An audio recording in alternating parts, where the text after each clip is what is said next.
Mr. Chairman, members, Mike Carpenter on behalf of Toyota. I'll use some other adjectives: valuable, a gem, a jewel, a great resource. They've done cutting-edge research on ZEVs, zero-emission vehicles, sustainable transportation. We think this is a worthy program we're supporting. Thanks. Mr. Chairman and members, Jason Gonzalez representing the South Coast Air Quality Management District. We think this program plays a crucial role in bringing science to the public policy process, and we respectfully request your support. Thank you.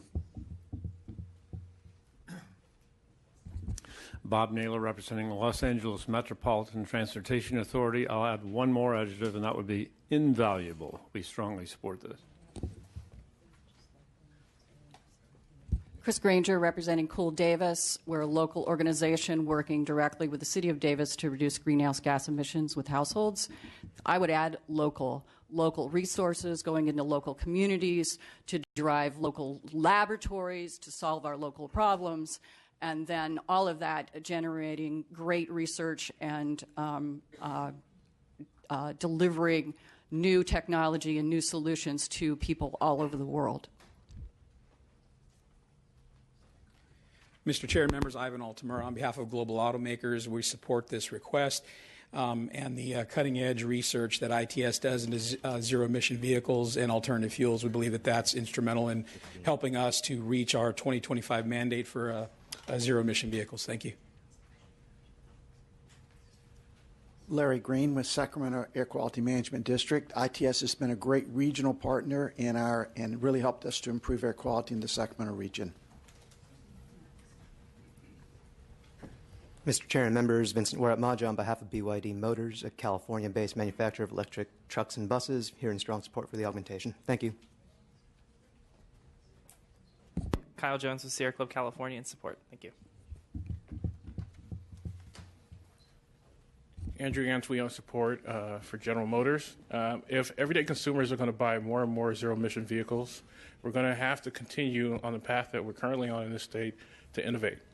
So this research could help serve that. We support. Thank you. So as someone who truly supports this concept of augmenting the budgets of these four institutions, I'd just like to say I understand the concern or the issue regarding using scarce dollars in our budgets that were expressed by Caltrans, LAO, and the Department of Finance. We also spend a huge amount of scarce dollars maximizing the value of the University of California. What we're doing here, I think, is very effectively, or what's proposed is to very effectively and efficiently leverage this extraordinary asset that we have to the benefit of our transportation system. The staff recommendation is, rather than to allocate $9 million over 3 years, to allocate $3 million for the first year, then take a look so that we're looking over the shoulders of how this money is being spent, making sure that we're getting the value that I think we'll be getting from these institutions as we move forward. And so I think the staff recommendation makes sense, and I'd be pleased to make that motion. I'm happy to second that motion. I do hope that the university will, and ITS, develop some metrics for what this $3 million will be used, so that with a one-year allocation can come back next year and actually demonstrate to us, what has been accomplished, what the results have been for the expenditure. But happy to second the motion. Thank you. Is there any further discussion? Then why don't we vote on this proposal? Bloom? Aye. Bigelow? Gordon? Aye. Patterson? Aye. Williams? Aye. All right, that passes. Thank you very much. Excuse me. Our next item is issue number 3, the state transit assistance allocations.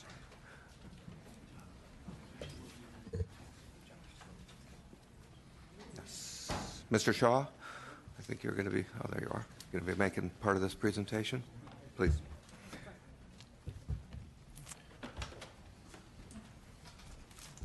Is LAO prepared to start this off? Or Sure. Jessica Peters with the Analyst Office. An issue has come to light during the current year where the State Controller's Office has changed the interpretation of a longstanding formula to distribute funds in the State Transit Assistance Program. These are monies from the public transportation account that go out to regional agencies to support transit operations. And I believe you have folks from the transit community here to explain more the impacts of the change in the interpretation and how that's affecting the distribution of these funds. And your staff is recommending some placeholder language to attempt to restore the allocation of funds to what was initially intended when the legislature set the budget for this program in the current year. Thank you. Mr. Shaw? Sure. Thank you, Mr. Chairman. Joshua Shaw with the California Transit Association, representing all of your local public transit systems, SamTrans, Santa Barbara MTD, Santa Monica's Big Blue Bus, LA Metro, Fresno Air Express, et cetera, et cetera. As LAO described, we have, for decades, thought we understood how the calculation methodologies and formulas worked for the State Transit Assistance Program, a vital grant program that goes out to all transit systems in the state on a historically well understood formula.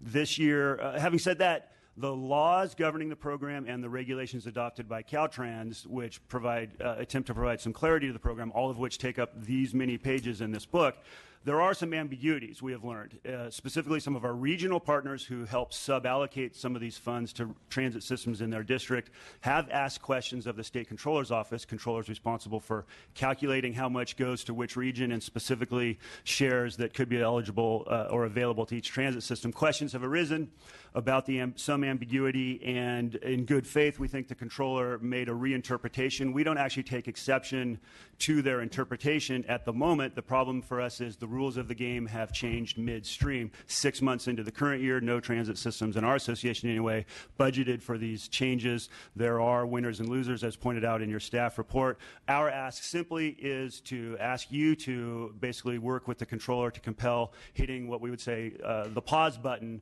on their new interpretation, returning to the last quarter allocation methodology with which, in theory, our industry was comfortable, while we work with the legislature, LAO, Finance, Department of Transportation, CalSTA, and the State Controller's Office and other interested stakeholders to figure out the long-term solution, which we think has to be subject to a policy bill, since this was kind of done without regard to a lot of input from our industry or the legislature. So we strongly support the staff's recommendation. I want to thank Mr. Chair for working with us and his staff, Mr. Balan. Mr. Williams has been involved in trying to figure this out as well as LAO, Finance, CalSTA, and the State Controller's Office, who have collaborated with us hand in hand when we went to them and said, there are some dislocations in our industry. Can we step back and reconsider this? So thank you for your consideration. So if I'm correct, this happened because you asked for an interpretation? Not me, not our association. Some of our regional agency partners who sub-allocate. That's right. Legitimate questions about the program, answers to which we had not anticipated from the controller, and we're asking to have time to reconsider those answers. New meaning to the phrase, one should be careful what they ask for. That's right. Caltrans is here. Did you have anything? We have no comments on that. Thank you. LAO or Department of LAO already presented. Department of Finance, no. All right. Is there any public comment? And Mr. Gordon, did you want to ask your question now or after public? Oh, okay. We have somebody who's ready to make a motion, so please provide your public comment. Mr. Chair and members, Michael Pimentel here on behalf of the San Mateo County Transit District, Caltrain, Santa Cruz Metropolitan Transit District, and Santa Monica's Big Blue Bus, in strong support of the staff's recommendation. Thank you. Morning, Chairman Bloom, committee members. Rebecca Long with the Metropolitan Transportation Commission. We're one of the regional agencies that does allocate STA funds, and this is a major concern to a lot of our operators. As been described, there's winners and losers, and this was very much not anticipated. So we very much appreciate and support the motion today. Good morning. Steve Wallach on behalf of the California Association for Coordinated Transportation, Alameda Contra Costa Transit District, Golden Gate Bridge District, and the Napa Valley Transportation Authority, all in support of this motion. Mr. Chairman and members, Andrew Antwi here today on behalf of the Los Angeles County Metropolitan Transportation Authority. We support the action, especially the proposal to push the pause button. We want to be part, and I've already worked through the Transit Association to be part of the working group to come up with the long-term solution. That long-term fix will be very much engaged in that process to make sure that there's an equitable solution going forward, and the sorting of who's a claimant directly and who gets funds as a pass-through is something that LA Metro is very much interested in. I hate to say it, but we probably started this process by raising questions in the controller's office. So not me, it's him. We support it. All right, now we know the culprit. Thank you all. So this motion Move the staff recommendation. Will allow some breathing room if it passes. Mr. Williams? I'll second that. I just want to comment that it is vital that we go back to something like the previous allocation from if you look at the winners and losers, it's a massive transfer of funding away from the communities where transit is most efficient, where more poor and working people need it to get to and from work. And I think there's real justice considerations and real reasons from a big public policy lens to make sure that SDA funding to these transit districts are not interrupted. I take your point on that, Mr. Williams. I think this also provides us with an opportunity to step back and look at this funding. It's unanticipated, but it's an opportunity. So with that, why don't we move to a vote? Bloom? Aye. Bigelow? Gordon? Aye. Patterson? Aye. Williams? Aye. Thank you. Thank you, folks. So our next item will be issue number 4, Department of Motor Vehicles. You're going to do that? Yeah. Once they get up. The motor vehicle fee increase will be our first item there. The DMV's well done. Okay. We'll just give him. I'm going to text him. Proceed. Yes, Leo. Jessica Peters with the analyst's office. The motor vehicle account, which is the primary source of funding for the Department of Motor Vehicles as well as the CHP, has been facing a structural shortfall for the last several years and it would become insolvent in 2017-18 if action is not taken to resolve the shortfall. The governor is proposing to resolve this through a $10 increase to the vehicle registration fee, as well as indexing that fee to increase in future years along with inflation. In addition, the governor also proposes certain expenditure increases from the motor vehicle account that would be supported also by this $10 fee increase. We would note that the legislature does need to take some action to resolve the structural imbalance in this account and prevent it from becoming insolvent. But the legislature has options. You can take the governor's approach and increase the registration fee. We find under that approach, the account would be barely balanced over the next several years. And in the last year of our forecast would actually face a small structural deficit again. And so at least in the short term, that appears to be one way of resolving this. There's also other fees that the legislature could increase, such as driver license fee. You could also take steps to reduce or limit the growth of expenditures from the account. And we would also note that there is a transfer of funds out of the MVA to benefit the general fund that you don't necessarily have to continue to make. That was put in place as part of the fiscal crisis a number of years ago. It's about $70 to $80 million. And so you could take any combination of mix of these different approaches in order to achieve, resolve the shortfall in the account and prevent it from becoming insolvent. And we would also just note that in terms of certain expenditure increases from the account, you may want to think about it as a package in terms of how much additional revenue you're considering versus how many additional increases in expenditures or limiting those expenditures, and just think about them as a package. Thank you. Department of Finance. Mark Newberger, Department of Finance. Thanks for the opportunity to speak today about the motor vehicle account fund condition. The agenda does an excellent job laying out the problem and associated issues. Fees collected to operate the programs in the account are about $400 million short of expenses per year. The difference between these two has been addressed using the repayment of previous general fund loans. However, a solution is required in future years. After considering the needs of capital outlay improvements for both DMV and CHP, as well as future estimated expenses, Finance determined that the $10 fee increase to the vehicle registration fee indexed to CPI is necessary to address the fund solvency. This will provide funding for the highest priority capital outlay projects for CHP and DMV, as well as fund anticipated growth in expenditures for all MVA departments, primarily the CHP, the DMV, and to a lesser extent the ARB and others. We're happy to answer any questions. Thank you. DMV, did you want to add anything? No comment. Okay, thank you. Do we have any public comment on this item?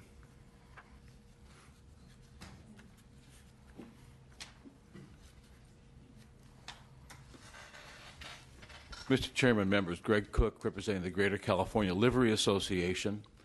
Current law requires that all vehicles used for compensation and commercial purposes be licensed as commercial vehicles.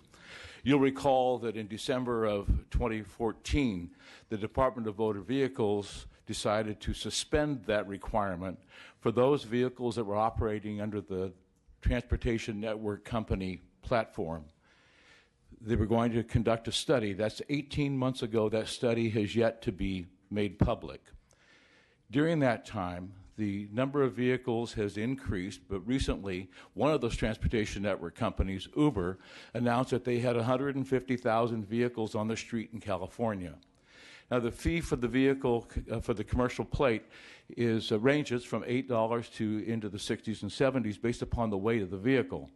Because we don't know what those vehicles are or how many there are for sure, I took an arbitrary figure of $25 per vehicle, which is the size, which is a number for a normal sedan, and multiplied that times 150,000 vehicles, times, and that's just one company, times the 18 months.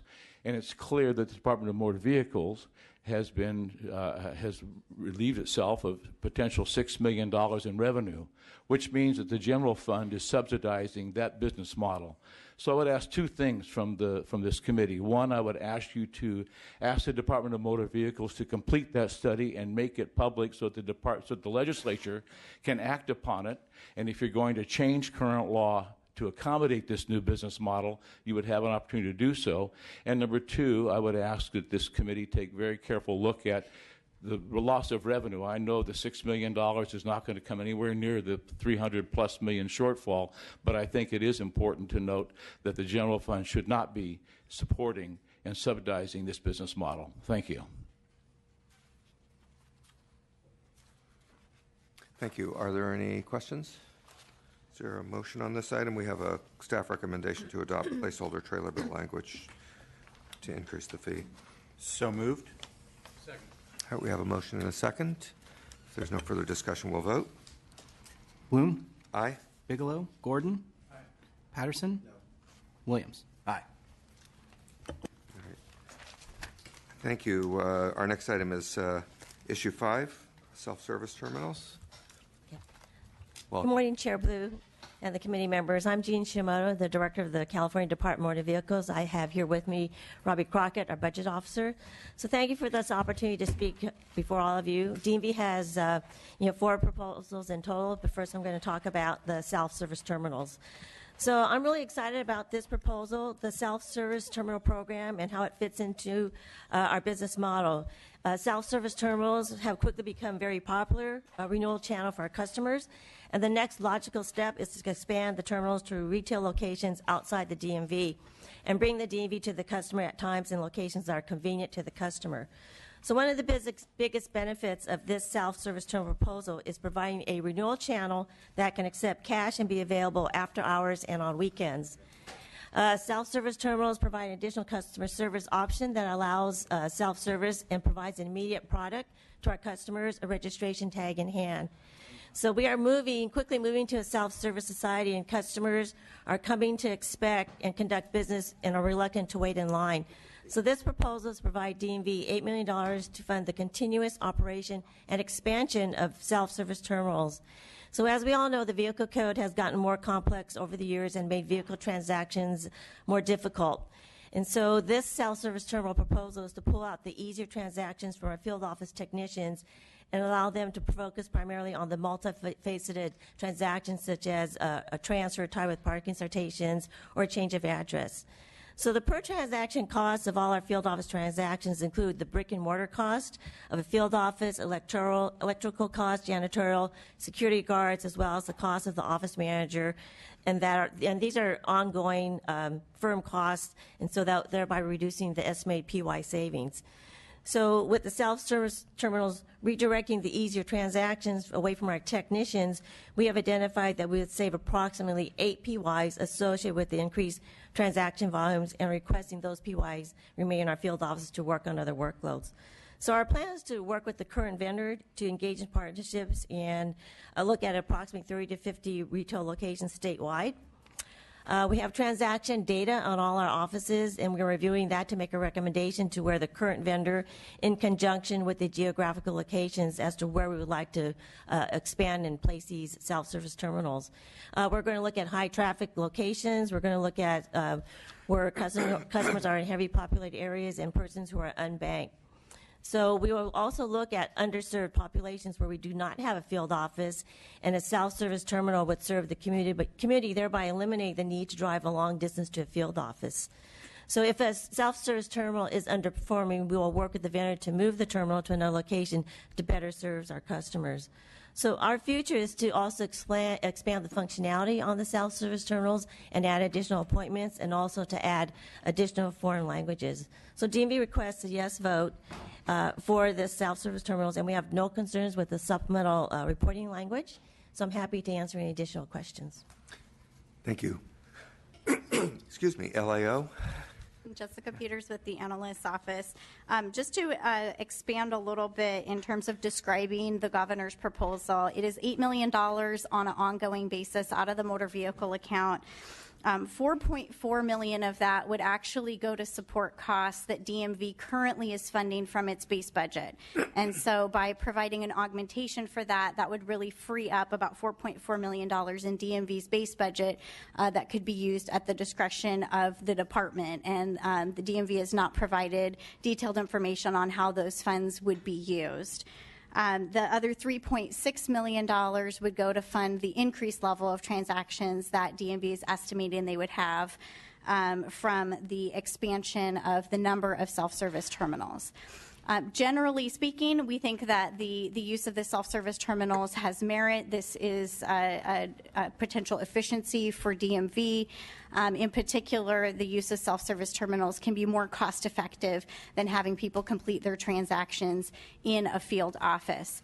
The two concerns, though, that we have with the proposal is first, DMV doesn't have a comprehensive plan for how they plan to expand the use of these terminals, as well as how this would fit into their business model. We think that to the extent that they have additional plans in the future and may be coming forward with additional proposals in future years, the legislature needs more information and a more comprehensive plan on how DMV plans to use these self-service terminals.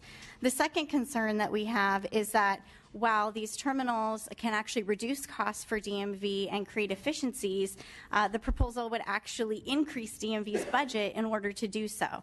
And so we find that the use of these terminals can actually generate savings. A transaction that's done at a terminal is less costly than a transaction that's performed in a field office. However, DMV is not accounting for these savings. We think that that's something that should be included in that more comprehensive longer-term plan. And we also find that for this specific budget request, the augmentation is not necessary in order to fund the cost of doing this. And DMV has been redirecting to fund this activity from their base budget for a number of years. And so we think in general it has merit, but the specific proposal has several concerns. We would recommend you reject the augmentation and direct DMV to come back with a more comprehensive plan.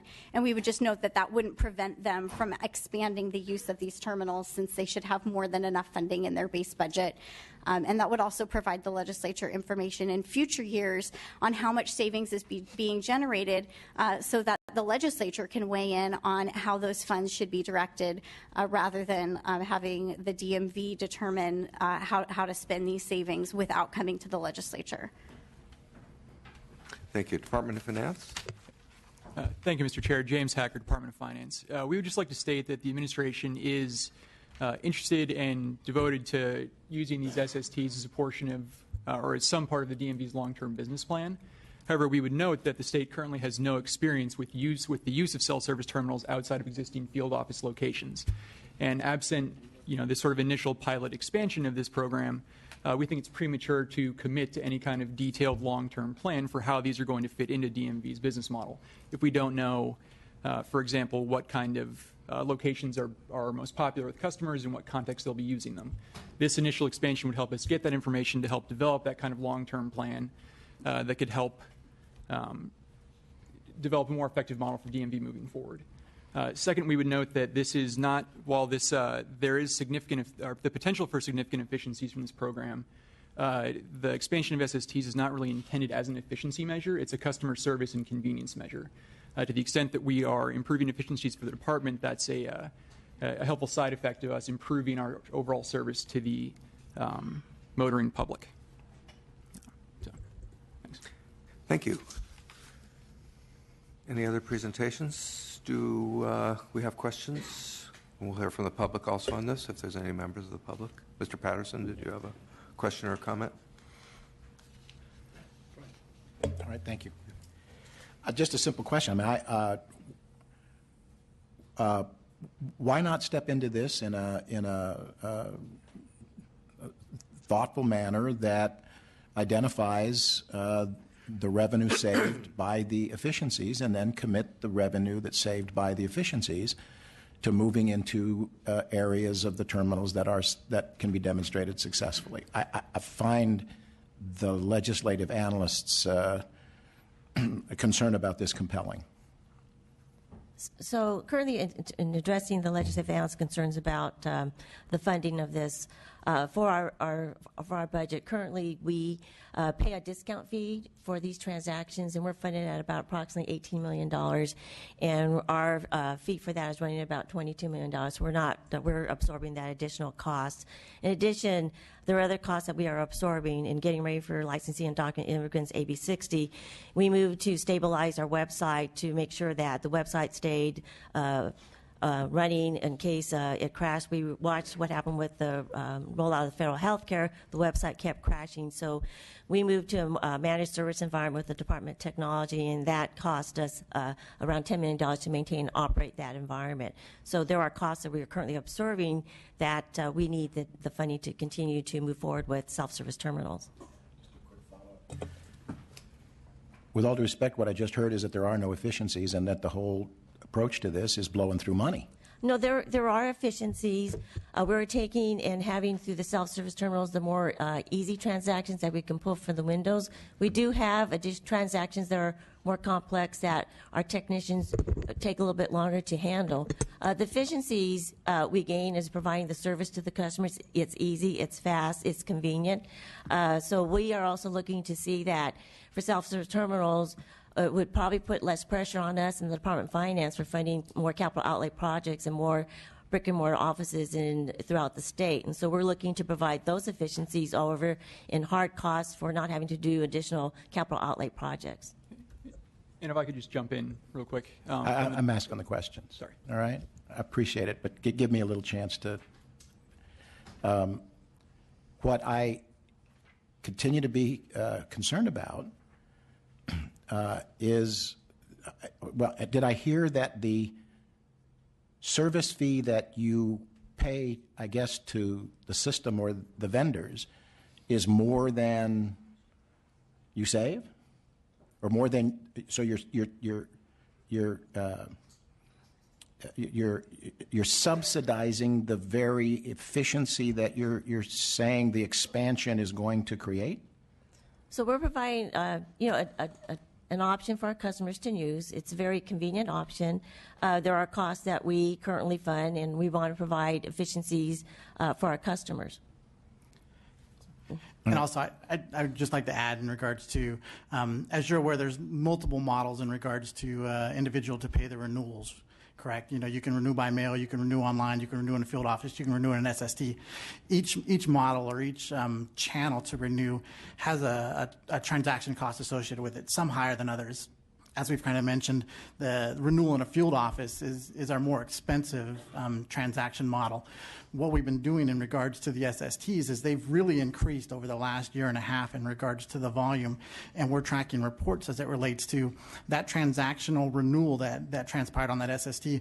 Where did it come from the prior year, to try and get an idea as it relates to how many transactions could be technically being pulled out of the field office.